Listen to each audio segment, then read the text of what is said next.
Thanks for your company. We are coming to you live from our studios here in Kokomlemle, Accra, on DSTV channel 421, Go TV channel 144, and around the world at myjoyonline.com. The Member of Parliament for the Infantaman constituency, Eko Kwansa Hayford, has been shot dead. Now, according to information reaching Joy News, he was shot on the Abeadze Domenase Abeadze Duaze Mankisim Road. On his return from a campaign trip, he is believed to have been attacked at about 1 a.m. Friday morning by six armed highway robbers, according to an eyewitness report. While the robbery was ongoing, the MP identified himself. This allegedly infuriated the robbers, who blamed him for the problems being faced by the people there. He was shot twice, leading to his demise. Now, some of his constituents have been reacting to the unfortunate incident.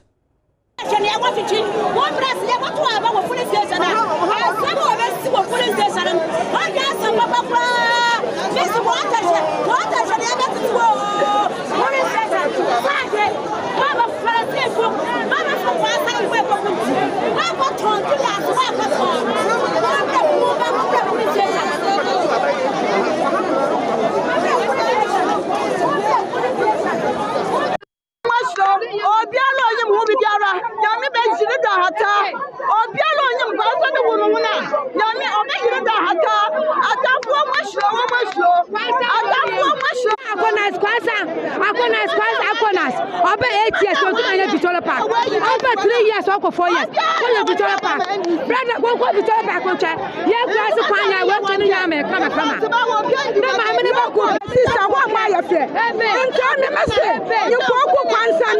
Kwansa was no social. I'm one chain. You pop out. I'm one chain. It's done. I want to walk by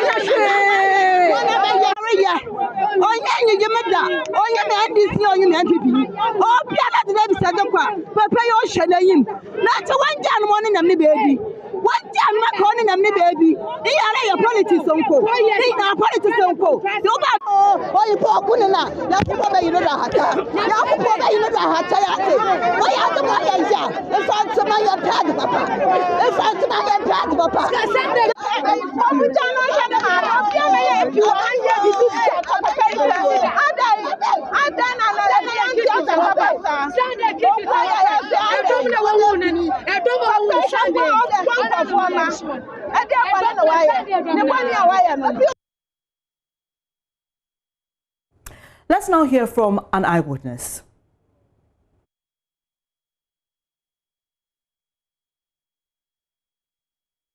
$37.45. Our car. Then the about was it. It's the branch of Mankasim road be at it's excellent in another Fado. The road no more as soon or my beam, you know, as a kind motion. See about baby the Domrance won't fancy. Hello, Bacho Yetio. Ahoy, baby the Domrance. A whole over phone was sunny, and the answer my year. China for you, or my quine, I'm a ball, we be a horma, or more horma, a quine. See a buyer, the ma bear say, the bar bears 100 meters away to the incidents, you know. And I drive and who say, cast not packet. The weapon over here fast, then or 10 a to the Mankasim. I say, Obia Echo, the about was no. To whom he says, I 10 years or suddenly chair, Mankasim back. To one, your tea say a 2 akasa, or your carnachi. Pay more than 3-4 times. Another one catches am robbers.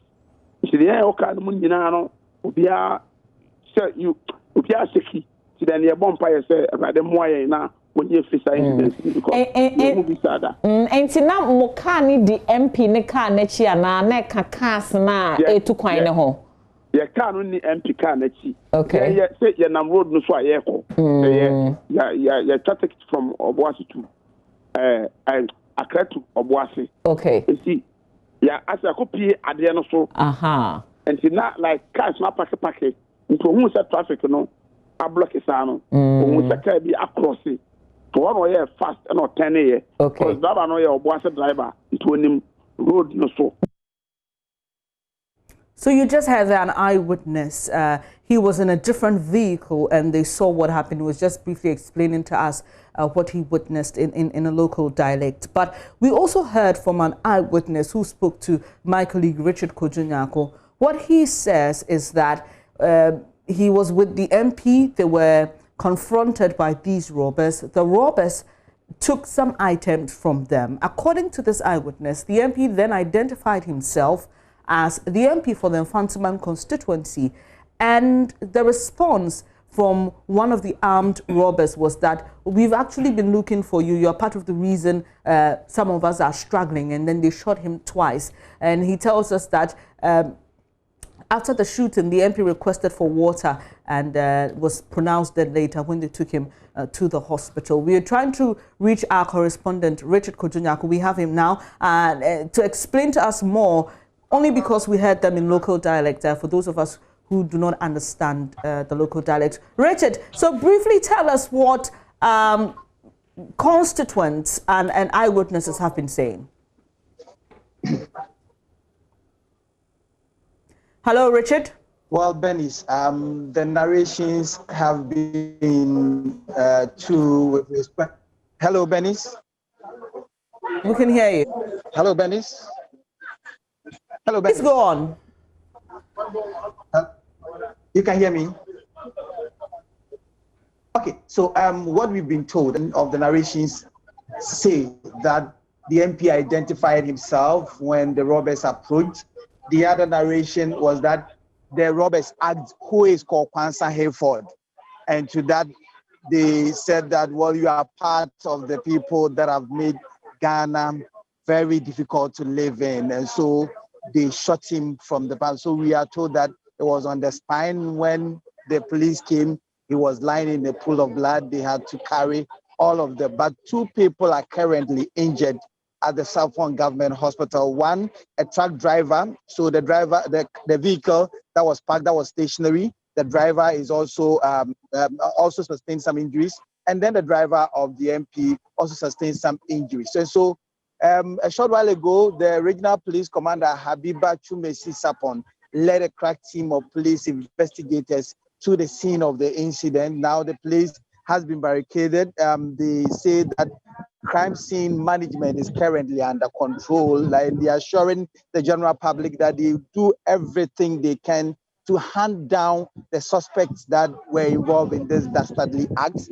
Back here at the family house, scores of people continue to troop to the residence of this member of parliament for this particular area. They say that they cannot understand, they cannot even put together words to describe what their ears heard this morning and what their eyes have seen.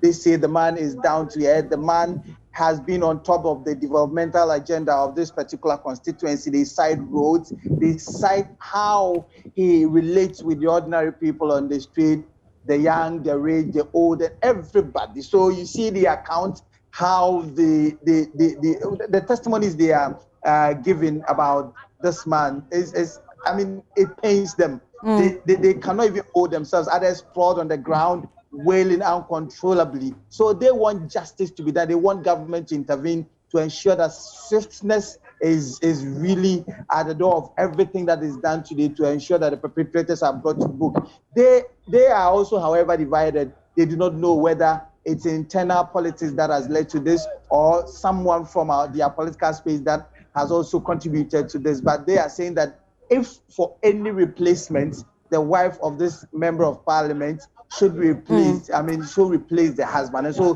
these are the concerns and these are the demands of the people that have gathered in the house of the former member of parliament for this area. Richard, you just mentioned his wife. Tell us more about who this MP is. We understand that he's the only child and his mother is still alive. Just give us some more details on who he is and the family and loved ones he's left behind. Well, so yes, he's the only child and he's married. He was born on the 24th of December, 1970. So coming December on the 24th, this member of parliament would have been 50 years. He has 2 children and we do not really know the ages of these children. But when we entered the residence, there were so many people, you cannot even pinpoint who is a family member, who is a close associate, or the other. But we are told that the wife has been taken to an unknown destination because of how heavy this news has been to her. And so the family members are still managing the situation. You can see vehicles upon vehicles coming in and driving out of the residential facility. It's as if that the entire town of Mankesim is at the residential facility here. They say that the man is carrying the roads he's constructed. Even on that particular stretch of road that this incident happened, this man was trying to fix it, and so currently there are contractors on that particular stretch of the road. But Benis, this particular stretch of the road, this is not the first time an incident of this has happened.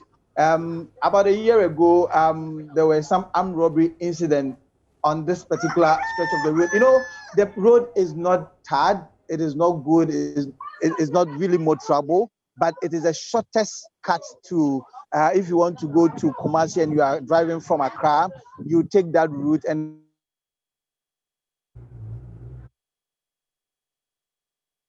you get to Abrodunko, and then you can have, and the place is not also lit at night, and so that is where the vehicle spoiled.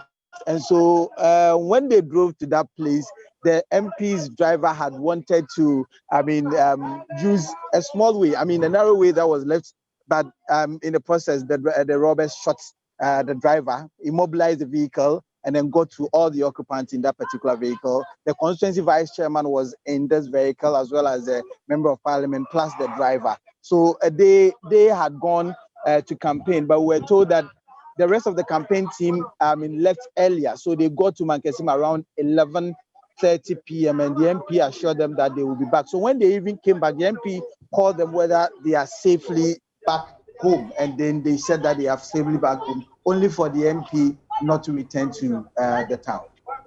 Richard, you said police say they are investigating the matter and they would get back to us later, right?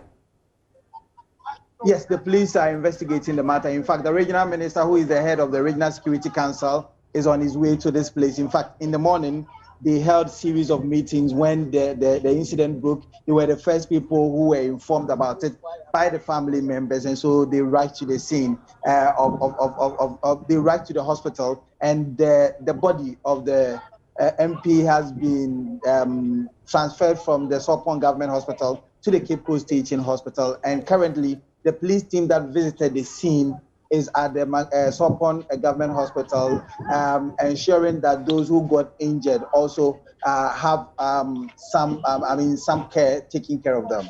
All right, thank you very much. Richard Kojunyako is a Central Region correspondent. He's coming to us from the residence of the late Ekokwansa Hayford, MP from Fantaman constituency, who was attacked this morning by highway robbers and killed in the process. And we'll leave it here for now, Richard Kojunyako. But Majority Leader Osei Mensah Bonsu had this to say about the late MP and emphasized the need to beef up securities for MPs, particularly during this campaign season. Well, Eko, when he first came to Parliament, I met and congratulated him. I did so in my capacity as the Majority Leader. Don't forget, after what's the name? Our current Asamoah Boateng. After Asamoah Boateng battled it out and won for us a Fantaman seat, when Comfort, my senior sister, the NDC, he was a deputy whip. The first name is Comfort. I've forgotten the second name, the surname. When Asamoah Boateng battled her and won for MPP, we couldn't retain it, and we lost it again. Kwanzaa emerges to win, and you could see that he was a local politician, and people loved him. So, as far as the constituency is concerned, there are several reports about how he's doing well in the constituency, the affection that he's courting to himself and also for the party. So it's something that we should all be proud of. In Parliament, he was not one of the must-talk persons. But when we had reports from committees and he contributed, he was spot on. I was always encouraging him to be much more prominent in the House than he had been. But whenever he rose up to contribute to a matter, he did so well. And so, except that he was not the loquacious types, a man of few words on whatever he did. So it's a tragic loss to the family, to the party, to Parliament as I've already alluded to the country. We have ministers in the system. They come, when they are appointed, we offer them protection. Why can't we do the same for the members of Parliament? We should recognize that all fingers are not the same. We should recognize that. And yet we have people perhaps informed by envy or jealousy or whatever. The members of Parliament are not different from us. They are representatives, so leave them. I know ultimately our protection is in the hands of God. However, sometimes, as I said in Akan, you say, in other words, it is the fear that the animal injects into people that wards off intruders. So sometimes the mere presence of a policeman would ward off such intruders, knowing perhaps that the policeman is armed and that if you attempt anything, perhaps he would act proactively. Okay. I think that as a nation we should be thinking about that. But what has happened is most unfortunate. You have the Majority Leader and Minister for Parliamentary Affairs, and he was speaking to my colleague Winston Amon on the Super Morning Show on Joy 99.7 FM. Let's head to Parliament now. Our correspondent Joseph Opoku-Gakpo is there for us. Joseph, what's the mood in Parliament this morning? Well, to probably gauge the mood, I have a number of MPs here. Sitting hasn't started on the floor yet, but they've been having a conversation on this and how they are sad as far as this development is concerned. I have Honorable Mubarak, I have Honorable here for Honorable Samuel Aipe is here. The Honorable Agboja is also here. Let me begin with Honorable Agboja. This development about the death of your colleague, Eko Hayford, how is the news coming to you? Very shocking, my brother. Eko, we all know, very affable, young gentleman, wouldn't hurt a fly. Just to be told that there was this incident on his way from the constituency and he's been killed. I was just telling my colleague, the story doesn't even add up to me. It doesn't make sense to me that you kill an MP in this situation.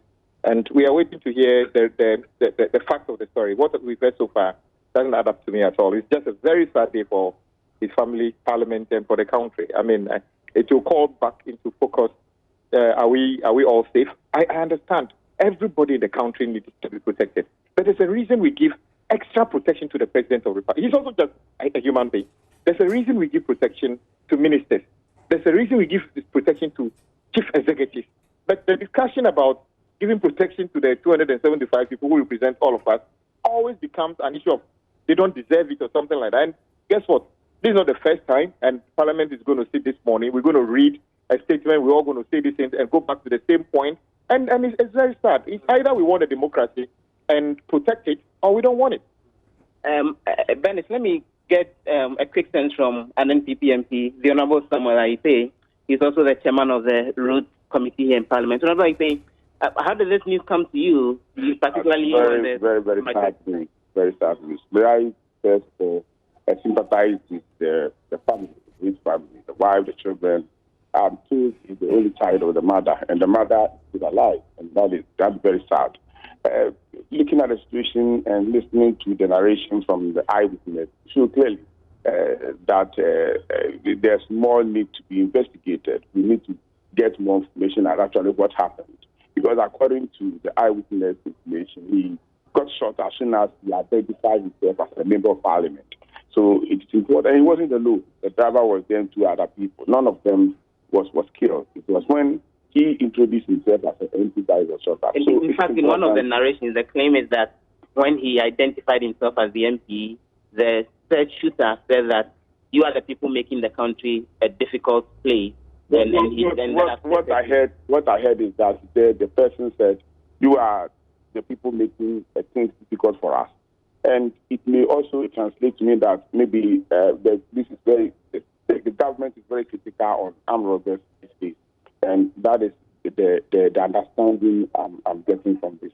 But I think it's important to look at the security of MPs again. Other than that, the point will come, nobody will be interested in parliament. Does it scare you? Does it Exactly. especially after Exactly. I'm working in my constituency, and at times I have to travel late in the night to and from the constituency. And when things of this nature happen, it's difficult because it puts fears in members of parliament. It affects the discharge of our responsibilities as members. Now, what is going to happen is that we've been instructed by our various leadership not to travel late in the evening. And it will definitely affect our work. It is important we look at how best we can get security protection for the members of parliament. Also, members of parliament, we have to get some workshops to train us. I think some time ago, in the parliament or so, there was this training for members of parliament how to react when you are under attack. But in the situation of Echo, he's a former deputy commissioner. I'm just hearing that he's a policeman who rose to the rank of a deputy commissioner before he came to parliament. You can't tell me Echo doesn't know what to do when it comes to situations like this. So it's very sad, but we let us slow in commenting on it and see what the investigators will bring out very soon.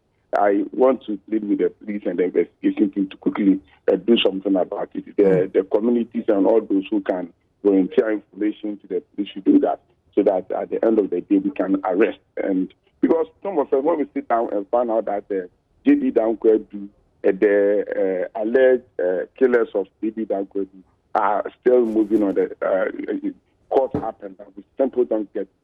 And then to Professor Bennett, how can a cleaner, somebody that's been employed by the professor, to pay you, and you kill the person because of 450 Ghana, the old 4.5 million, 450, somebody who has learned and gone through the system to become a professor, and through him you have your daily meal, and you say you are killing him for what? At times, you don't understand some of these issues. And a bit about the directive from leadership that campaign at 9. And not campaign, movement. Okay. We have to restrict our movement, especially during the. How affect how you get the work done in task responsibility? I'm saying sometimes in parliament sits and close very late into the night. Exactly. I quite remember some time ago I slept in my office because we closed around 1.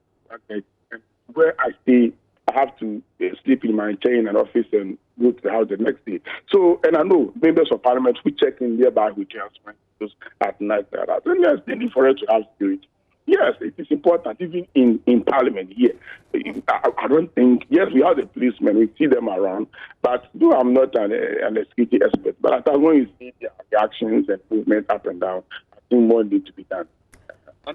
Right, that's Joseph Opoku-Gakpo, parliamentary correspondent, speaking there to MP for Ayensiano constituency in the Eastern Region, Samuel Ayepai, and he's just talking about or reacting to the news of the death of his colleague, MP for Infantiman constituency. And just some brief information about the MP who's just passed. You just heard, he was a former police officer. He worked in the Ghana Police Service between 1993 and 1998. This is first time in Parliament, and he was a member of the Judicial Committee and the Defence and Interior Committees as well.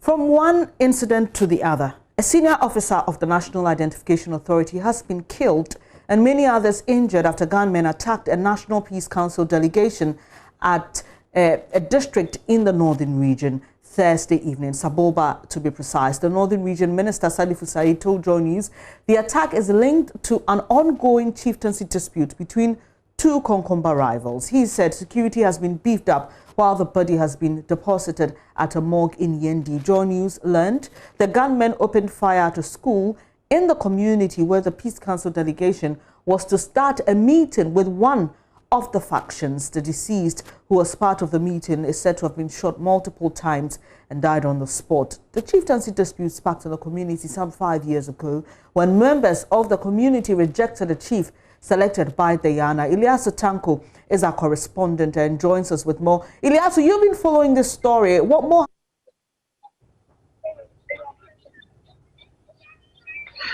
What we do know is that this is a quasi committee called locally the Peace Committee.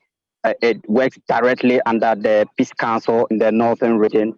And so I have spoken to the chairman of this particular delegation. He was the person targeted by this gunman. And he told me that there are several chieftaincy issues in the Sababa district. And so as a result, they took the initiative to go around those villages and speak to the chiefs and tell them the need to embrace peace. And so they have been to more than 8 communities. The Sanguli communities, about 9 or 10 communities they visited. Unfortunately, this incident happened. And he said, when they went to the community yesterday, an elder man approached them and told them they would not be allowed to have a meeting in the community because he has not been informed of that particular meeting. And according to the chairman of the Peace Committee, he attempted to explain to this man would not budge.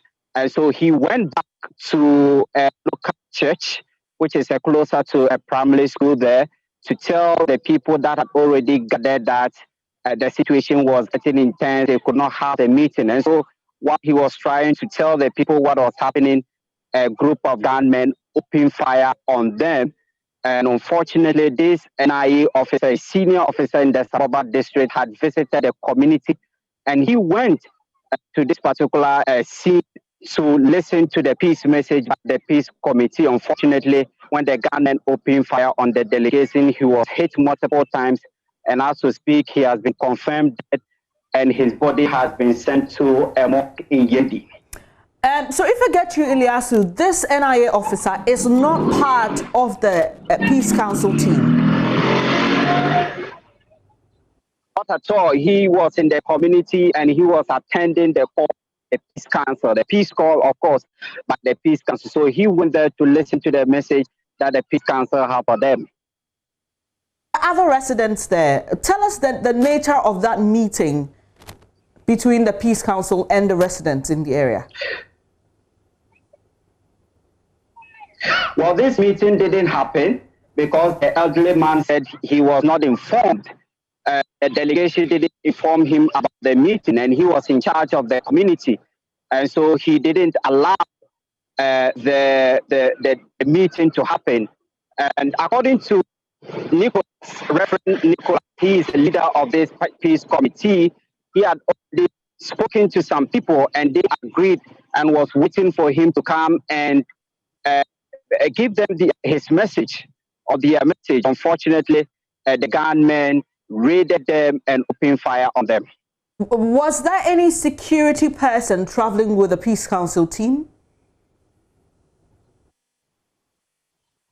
Well, no, but to speak, we understand the security has been beefed in that area.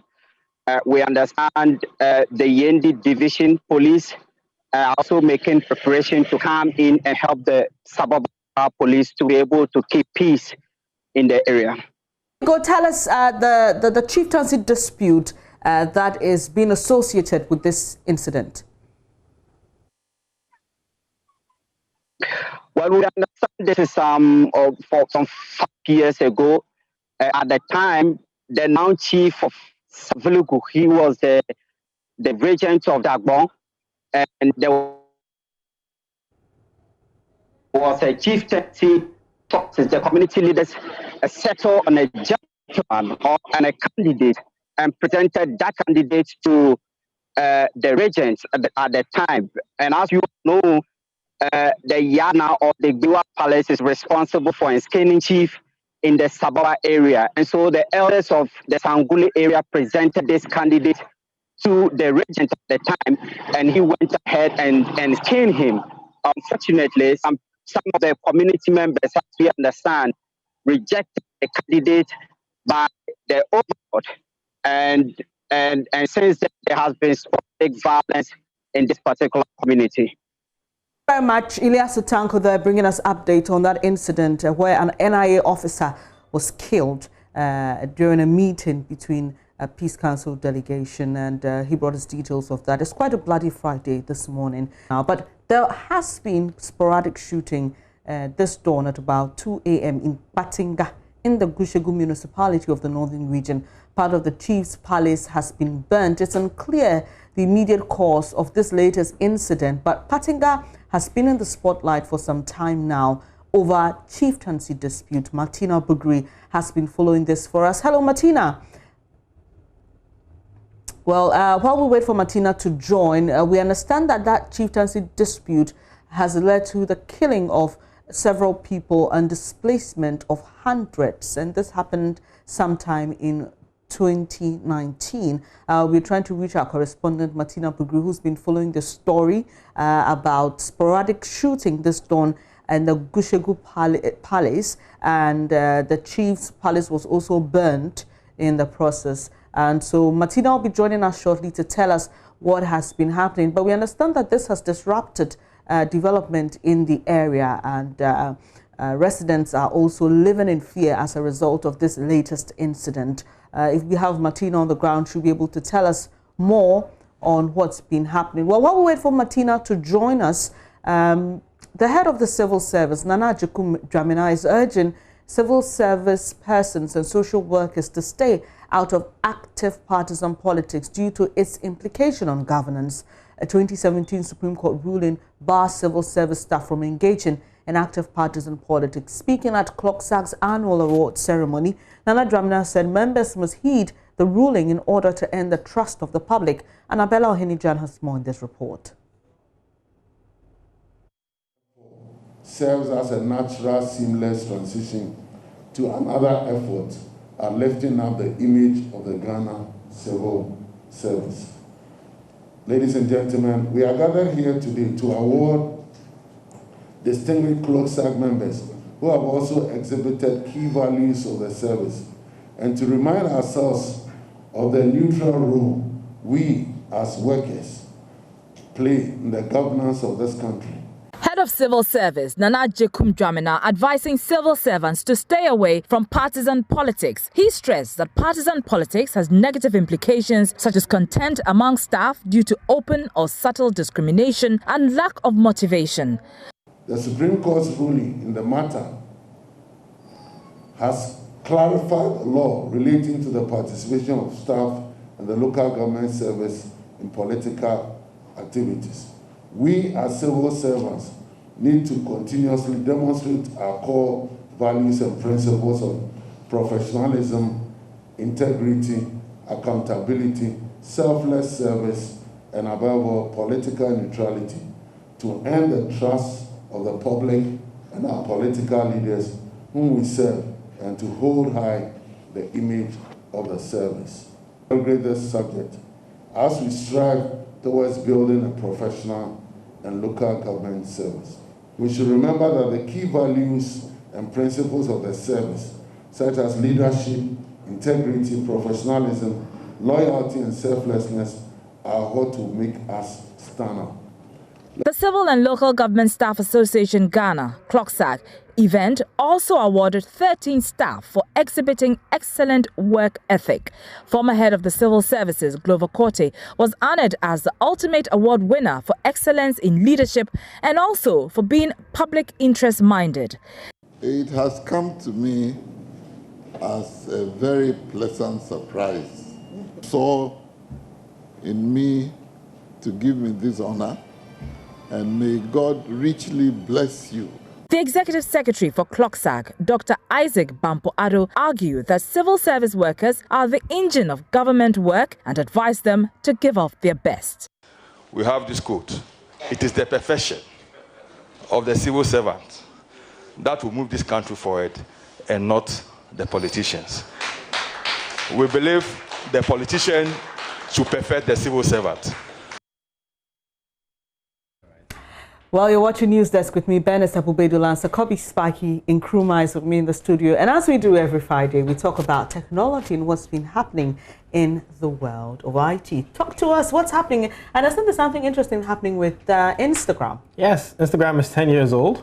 Ooh. Yeah, so imagine you created Instagram and then it's been there for 10 years. And you notice one thing, the icon for Instagram has changed over the years. Yes. Every time there's a refresh in the icon, now it's that rainbow, purple, orange. But remember the old Instagram icon? I think so. That Polaroid camera. Well, now you can actually change your Instagram icon because of the 10-year. Oh, wow. You know, so that's how you do it. You go to the settings. Well, you have to update your app first. Okay. And when you go to the settings, you'll see where you go to, you scroll down, you get an option where you can switch to your Instagram logo, like the Instagram icon, to the old ones, even the ones that were used before Instagram became public. So Instagram is letting users switch to old logos for its 10th anniversary. Yes. That's what it is. Yes. Yeah. Yeah. Interesting. But it's owned by Facebook now. Yeah. It's still, Instagram, but it's Instagram by Facebook. Just as you have WhatsApp by Facebook. Everything is by Facebook now. Isn't that scary? Yes, which is why our next story is very important. Tell us about it. You know, there's been this issue about these big tech companies enjoying a monopoly. And you have Facebook, Google, Amazon boss, and Apple boss is going to face Congress to defend why they are not a monopoly. Well, so Congress has come out with a 450-page report about that whole interrogation to say that, yes, these companies are enjoying a monopoly.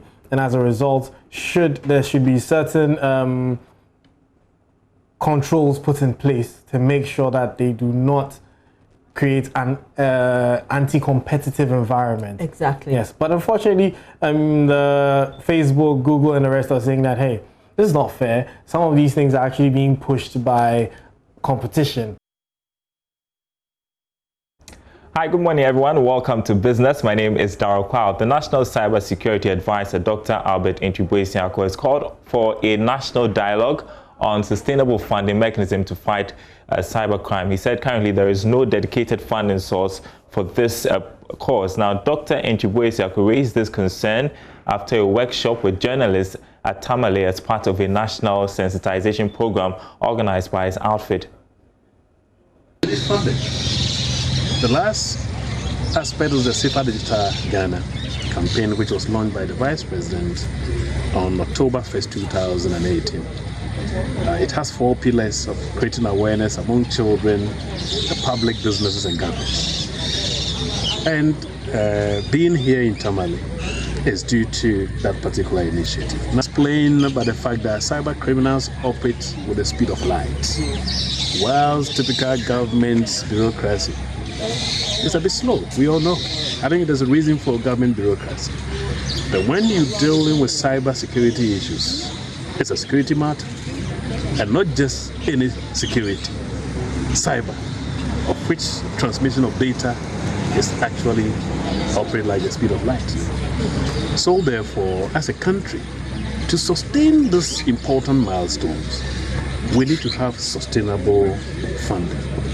So that is what I mean by the need for sustainable funding, to be able to, one, consolidate the gains that we've made, but also further build upon them through the implementation of the revised National Cybersecurity Policy and Strategy, which identifies a number of initiatives that once we implement, Ghana is going to shine as a beacon of hope. There's more support for the multimedia group's Up to Us campaign, as the Ghana Association of Bankers has donated 100,000 cedis for displaced persons, persons displaced by floods in the northern part of the country. Nicholas Brown has more in this report. In presenting the donation, Chief Executive Officer John Ewa urged the general public, organizations and other corporate institutions to emulate the Ghana Association of Bankers and their members to support the multimedia project, which will ultimately bring relief and put smiles on the many displaced people. On behalf of the Ghana Bankers Association and all our member institutions, I stand here to present a check for 100,000 Ghana cedis to the Northern Flood Disaster Fund.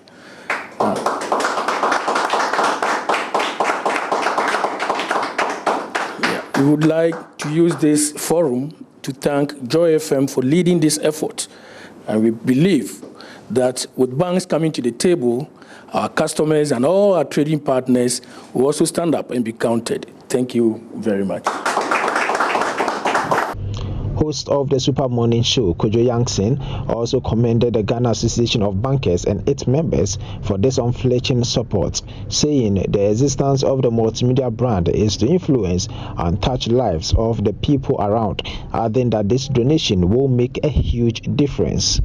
Even though there is a responsibility on our state to come to the aid of these people, we have unique constraints that delay some of this aid. And if we don't stand in the gap, more lives will be lost, and the devastation will be, impossible to quantify. So it is a huge relief, not just to us here, but to the people who are waiting patiently for someone to come to their aid, that an organization like yours has taken an interest. Banks have been part of this solution from the beginning. You mentioned EcoBank having partnered us to start off this campaign. It is so welcome to see the entire association also coming in with some support. I just want to assure you that this support will make a huge difference.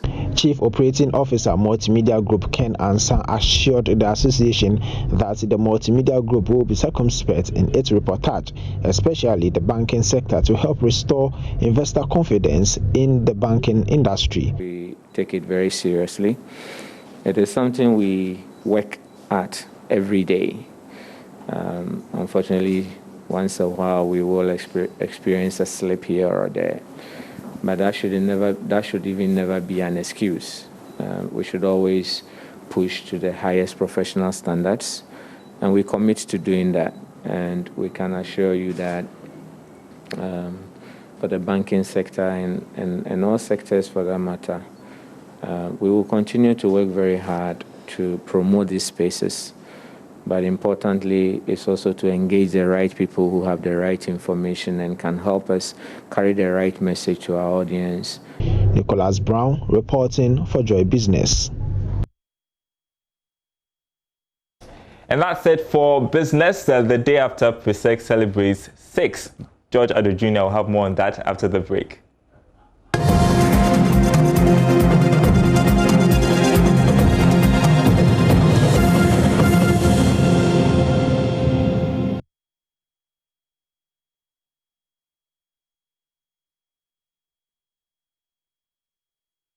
Hashtag Let's Celebrate 6 is trending, and today George Addo Jr. has decided to dedicate his sports segment to the PRESEC Legon School, because that's where he went to school, and they are champions of the National Science and Maths quiz, and they are the school with the most trophies. That's 6, followed by Prempe, who have 4. Odadie. Yes, Odadie. Good to see you. Odadie Papa. In fact, I was going to tell you about the new hashtag. The new hashtag is hashtag Prepare for 7. That's what we have moved to. We thank you very much for acknowledging us and believing and knowing that we are the best, but we're moving on to the next level. So it's hashtag Prepare for 7, ladies and gentlemen. This is where we are. So that's not the only thing PRESEC boys and old students are using to disturb us, if I may say, on social media. They've created some artworks. We'll be showing them shortly. But George has a confession. George, on the finals of the National Science and Maths quiz, which was on Thursday, what were you doing in Kumasi? I had to go and make sure that spiritually the team was strong. And so I was right in Kumasi. I went around the Opokuwari school and I realized that there won't be much of a problem. In fact, on hindsight, I think I should have rather gone to Cape Coast for Lisadel, who looked like they were going to cause problems. But I broke down anything Opokuwari wanted to do in the spirit. So we're very safe. Once I got to Accra, it looked a bit tight, but then everything was nice. So spiritually, we had worked the equation. So are you telling us that's what's accounting for the performance of the Opokuwari students? Because honestly, going into this competition, we all thought or assumed that the competition was going to be between PRESEC and Opokuwari. Opokuwari entered the finals with 55 points. Presec went in with about 64? 66. Yeah. Okay. And Adisado? 21. So, I mean, clearly from the figures, it was as though the competition was going to be between OAS and Presec. But the tables turned. It turned. And Adisado showed that. Spiritually, the equation was done. And then academically, the boys came out to do the job. And I've been trying to look at the sports side of all of this. Oh, wow. Well, you're going to give my first. Well, this happened yesterday. I mean, last night, Presec was on fire as the three kings, the three wise kings. Wow, look at them holding the trophy there. Beautiful. Oh, so beautiful. I'm getting goose pimples. Let's just try and look at the sports bit. They'll give you the artwork that's got Presec and Real Madrid. You know, in the Champions League, Real Madrid have won the Champions League 13 times. And clearly ahead of. Yeah, hold on. They are clearly ahead of everyone, you know, in the Champions League. So when you come to the National Science and Maths Quiz, aside Presec being the University of the National Science and Maths Quiz, there's also the National Science and Maths Quiz Madrid. That is the 6, because the closest is 4. So that's the first one that you will see. So you see Odadie and you see Real Madrid. You can go on and do Odadie, Liverpool, anyone that you're okay with. Odadie, Ajax in Eredivisie, you can go ahead. That's a sports angle. The next thing is that we are thinking much more of a national, you know, we're looking at it from a national point of view. How can everyone enjoy and be part of this? So we started doing connections. If you're not an Odadie, there's no problem, because we have a space, a wonderful space for those who are Odadie wives. If you are an Odadie side chick, an Odadie ex, an Odadie girlfriend, you would join us, because we're trying to connect the whole of Ghana. Are you kidding me? This is very official, like you can see. So we want the whole of Ghana to enjoy a school that has won 6. There's just one you didn't add. Which one? Because I don't see myself in any of this. That is my problem. So we are going to do Odadie friends. Because you're my friend. But that should have been the first. We are inducting these ones first. So the Odadie friends will officially launch later tonight. Odadie friends, because it's a victory for Ghana. Odadie vacation class. Yeah. Some of you did your pre-SHS. Some of you have friends. You have cousins. We are all one family. We should thank God that Ghana has produced a school that can win this quiz 6 times, and nobody has come to win 5. It's okay. You know, and aside that, I'm not done. Aside that, you know, it was great to see the boys this morning, talk to them, who took the pictures with them, and when you listen to the boys, I'm like, these are boys who have been trained spiritually, academically, emotionally, and they're handling stuff. If Presec didn't win, you would have been in trouble. I would still be here. I was just wondering who would win if Presec didn't win. That was the question I was trying to answer, actually. George. But I realized that it would just be Presec. Congratulations to these boys. I mean, they have done so well, and we'll never forget them. 6 times. Your time is up. Thank you very much for dedicating your segment. I didn't even realize my time was up. I'm also going to make this plea that for all of you who are still struggling to win, we will help you. You know, as you heard from our please. That's how we end this edition of News Desk. Thank you very much. Ending on that Odadie note, George Adu Jr. dedicated his segment to his old school. But the news is that they are NSMQ 2020 champions. Congratulations to all of you Presec students and the contestants. But that's how we end this edition. Enjoy your weekend. Do stay safe. God willing, we are back on Monday with more.